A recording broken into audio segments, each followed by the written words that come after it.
Hello, Lily. Say, are you still planning on marrying my dear boy, Ethan? Good evening, Mom. It's nice to hear from you. How are you? Whoa, slow down there, young lady. You and Ethan aren't actually married yet. Calling me Mom seems a little inappropriate, don't you think? Sheesh. Oh, I'm sorry about that. I didn't mean to upset you. Let me just start over. How are you, Donna? Fine, whatever. Just answer my question, hun. Are you really going through with this wedding? Yes, I was planning on it. Otherwise, I wouldn't have said yes when he proposed. Plus, our wedding's tomorrow, and... Alright, let me ask you this then. How much money do you have in your savings? What, this again? What about your parents? How much money do they make? They better be saving up for their own retirement. Are they in debt? Are you in debt? Whoa, you really need to slow down, Donna. We've been over this already.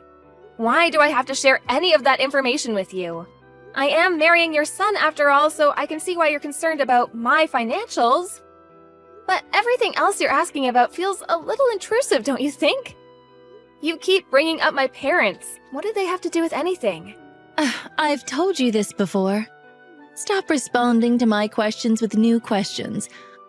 All I need you to do is give me your answer, and we're done. Why is that so hard for you to understand? Well, as I've told you before, we don't have any debt. As for all your other questions, I can't answer them until I know what your intentions are. Fine. I see how it is. If you can't give me a straight answer, even on the night of your wedding, I guess that's just how it's going to be. I've had enough. Don't even bother. I will see you tomorrow. Okay, good night, Donna.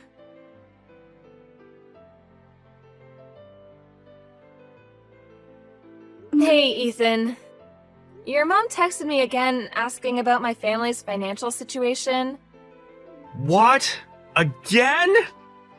Jeez, I can't believe she's still bringing that up. What exactly did she ask you this time? The same set of questions as before, and the time before that. I see.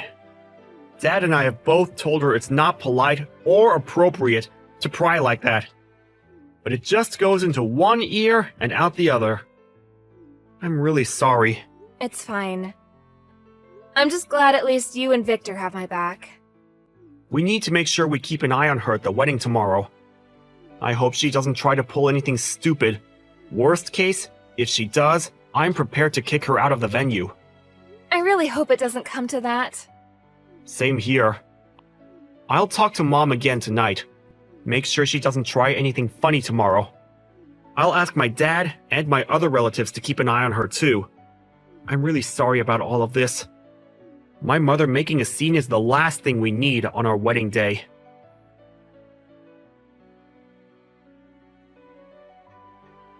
I'm glad at least the ceremony went well. You were absolutely stunning. Oh, thanks, dear. Now we just have to get through the reception. I hope it goes well. Well, Mom's been pretty quiet so far, so I'm hoping that's a good sign. If she can behave herself for the rest of the day, everything will be good. The scowl on her face makes me a little nervous, though. Yeah. She's definitely not doing a good job masking her mood. But maybe she realizes she shouldn't do anything rash? All of our friends and relatives are here too, after all. I hope you're right. All I want is for everyone to have a good time and for the reception to go smoothly.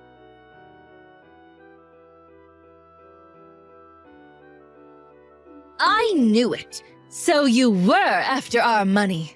You've been exposed, Missy. Ethan definitely won't go through with this wedding now. Oh, how unfortunate for you. What is your problem? You yanked the microphone out of the MC's hand, then you started insulting me, calling me a money-grabbing gold digger. And then you poured wine on my dress and announced that the wedding was off. How could you do something like that? Because I had to. You left me no choice. I've been on to you for a while now. I thought it odd that you could never give me a straight answer about your finances. Something smelled fishy, but listening to your father's speech made it very clear to me. You were only with Ethan so you could get your hands on our money. You were so close. You must have been ecstatic about the opportunity to marry the son of a CEO. Well, too bad. Have you lost your mind? What part of my father's speech could have possibly made you think that? You better have a good reason for interrupting him, because that was incredibly rude. I'll give you 3 good reasons. First of all, he said that you went to a vocational school. Your family must have been so poor that the option of going to college was never even in the cards. Second of all, your father said that he was sick. Therefore, he can't work. So that means when my husband and I met your parents for the first time, he lied to us about working as a cook. And third of all, your mother works full-time. What woman would choose to do that if your family wasn't in need of money? Your mother could have been a stay-at-home mom. But that's not the case. So, there you have it. All the evidence I need to conclude that the only reason you were trying to marry Ethan was so that you could be the wife of a future CEO and take all our money. Not so smug now, are you? You deceitful low-class bimbo. You have no place in my family. Uh-huh, I see. Fine then, the wedding is canceled. I hope you're pleased with yourself. I am, indeed. Now, get lost, you beggar.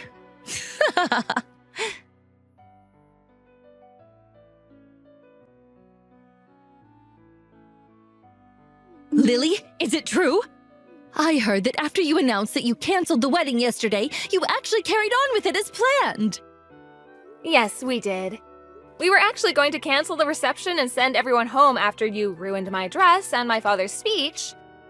But after seeing everything that happened, the staff at the venue felt bad and were kind enough to let us stay later than the time we booked the place for. Fortunately, we were the only couple getting married there yesterday, so they didn't even charge us for the extra time. It was very nice of them to make those arrangements for us. After we watched you practically skip out of the venue, happy as a clam, we carried on with the reception. I can't believe this. So when Victor dropped me off at the house saying he had some errands to run, he was actually... Headed back to the venue to join us, exactly. Oh, how dare he do that to me? After I went through all the trouble to expose your true identity. You nasty double-dealing pauper! Let me set the record straight because it seems you're confused about a lot of things. I don't need you to be making any more presumptions about me and my family. Confused? Presumptuous? Please, I know exactly what's going on. You foolish little girl. You're still trying to trick me, aren't you? Trust me, I'm not. You seem to be missing a lot of context because you interrupted my father's speech and never listened to the end of it. First of all, yes, I did go to a vocational school. I chose to go to the culinary school so I could help my dad out with the business. The business? What business? You seem to think he works at a restaurant as a cook? Which I guess isn't entirely wrong, but there's more to it.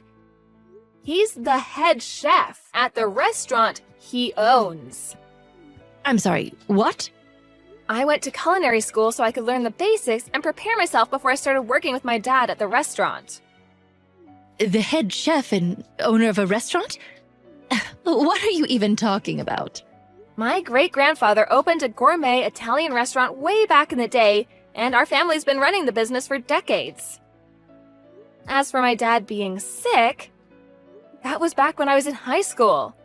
Thankfully, his recovery went well. He's all better now and works in the kitchen every day. But he never mentioned anything like that. If you recall correctly, in the speech, he mentioned the time he got sick. He never said he was chronically ill. Plus, after you left, my dad got to finish his speech, and he made a mention of it. He thanked me for my support and for helping out with things at the restaurant during those difficult times.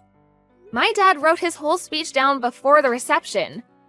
So if you hadn't interrupted him when you did, the fact that he made a full recovery would have come up later in the speech. I didn't think there was much more to it.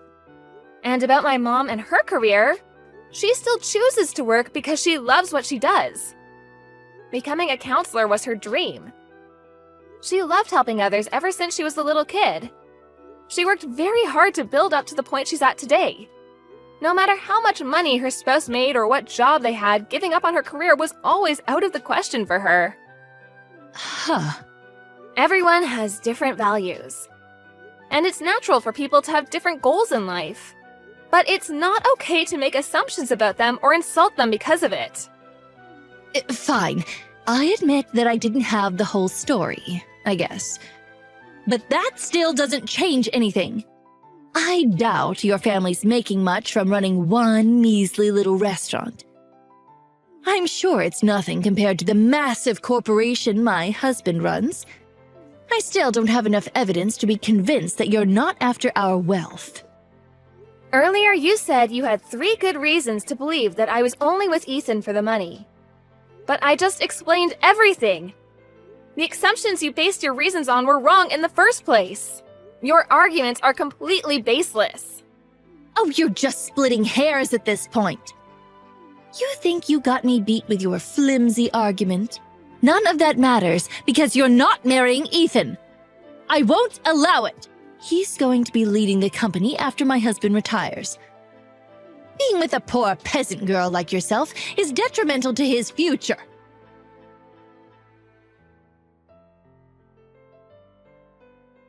Lily! I'm so sorry about my mother's behavior. I have no idea what's gotten into her, but it's completely unacceptable. I'm okay, Ethan.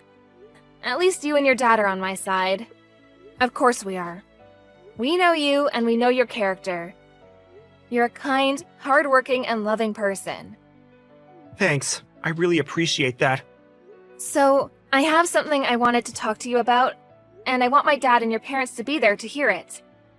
Can you talk to your parents so we can arrange a time for all of us to meet in the next few days? Alright, sure. What is it that you want to talk about, though? I've been thinking about a lot of stuff. About the business, about our future. I want to make the best choices for us. Dad's been helping me figure some of it out, too. I think I reached a decision. But I wanted to run it by you and your parents first. Okay. I'll check my parents' schedule and get back to you. Thank you. I appreciate it. We'll talk soon.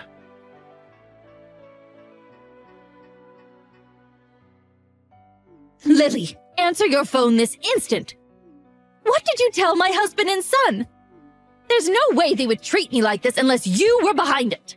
I'm not behind anything, Donna. Victor and Ethan just told me what I assume they told you. Ethan said he wanted to take my family's name and cut ties with you. And Victor said he was going to officially announce that Ethan's cousin Sean will be taking over the company after he retires. Oh, and that he's also planning on divorcing you. At least that's what my parents and I were told. That's all I know. You can't be serious! Why wasn't I part of this conversation? Oh, unbelievable. Well, considering the way you behaved at the wedding, I'm not surprised that Victor and Ethan felt they wouldn't be able to have a rational discussion with you. It might feel unreasonable, but I can't really blame them. This is an outrage.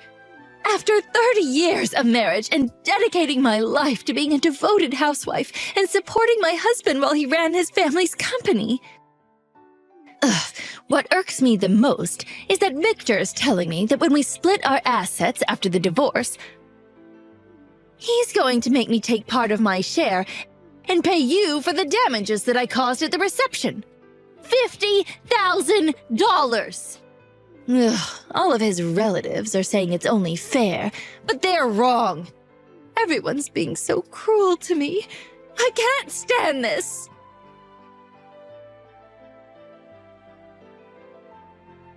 Mom, I know you're upset, but please, stop taking your anger out on Lily.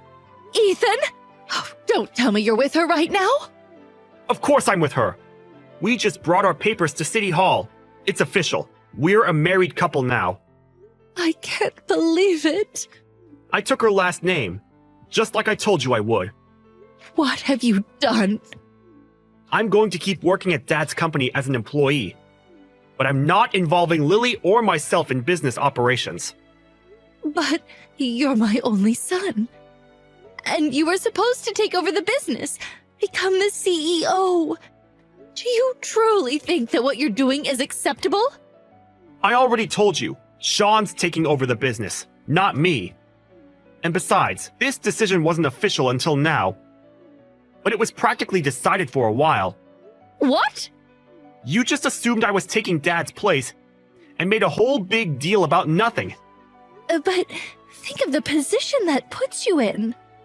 This puts me in a great position, because it's exactly what I wanted. Sean's great at what he does. He's skilled, innovative, and very capable. The company's in good hands with a businessman of his caliber at the top. You may have supported Dad at home, but you have no say in what happens with the company. It has nothing to do with you. This can't be. Lily's my family now. I need to go. I'm sorry, but after everything you did at the wedding, I've lost respect for you completely. And I honestly just want nothing to do with you. And as far as your relationship with Dad's concerned, go talk to him about it. I'm sure you both have some stuff to figure out. Ethan, no. Please wait. Bye, Mom.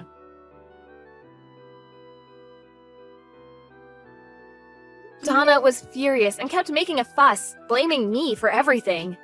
But Victor's lawyer told her that she should consider herself lucky that I wasn't suing her for assault or defamation, and that she should be grateful that the family wanted to settle things in a civil manner. I guess that scared her quite a bit because she signed the divorce papers immediately after. I don't understand why she thought what she did at the wedding and her divorce had anything to do with each other, though. Because she was nervous that I was going to threaten to sue her if she didn't sign. Either way, Victor and Donna split their assets after the divorce and Donna got a chunk of money. But she had to leave and go back to living with her parents. Bad news travels fast apparently, because all of her friends and neighbors knew about what she did. Donna overheard one of her neighbors gossiping about her one day and punched her in the nose. The neighbor had to go to the hospital and sue Donna for medical expenses, so the money she got after the divorce was completely gone. Her parents kicked her out of their house, and apparently she lives in a town far away now. All alone, working to support herself every day.